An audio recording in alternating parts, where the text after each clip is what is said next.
மனிதர்கள் கண்டறிந்த எந்த மொழியும் பேசாத ஊமைகளாக இருந்த நிலையை மாற்றி எதையும் பேச்சாக பேசி உரையாடி உறவாட மனித வாய்கள் கையாளும் ஒரு நல்ல கருவி அது.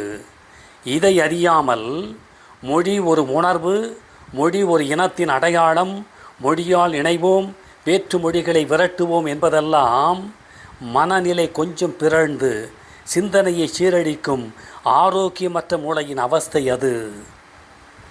அறிவு சார்ந்த சிந்தனைக்குள் மனித மூளை இயங்கும்போது கடவுள் என்பது கற்பனை.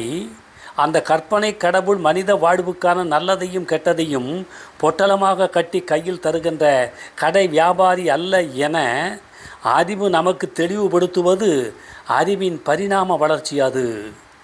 அதை கடவுள் மறுப்பு இயக்கம் என்றோ பகுத்தறிவுவாதிகளின் பாசறை என்றோ பெயரிட்டு மனித கூட்டங்களை அணிதிரட்டி அவர்களை அர்த்தமே இல்லாமல் அலைக்கழிப்பது, அதில் உள்ள லாபம் அறிந்து அதை மூலதனமாக்க தெரிந்த சில போலி சமூக சீர்திருத்தவாதிகளின் வியாபார மூளை அது.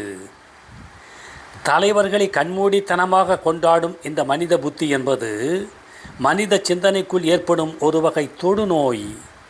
தனி ஒரு மனிதன் தலைவனாக உருவாகி அந்த தனி மனிதனின் விருப்பு வெறுப்பில் உருவாவதல்ல ஒரு நல்ல சமூகத்தின் தோற்றம் என்பது.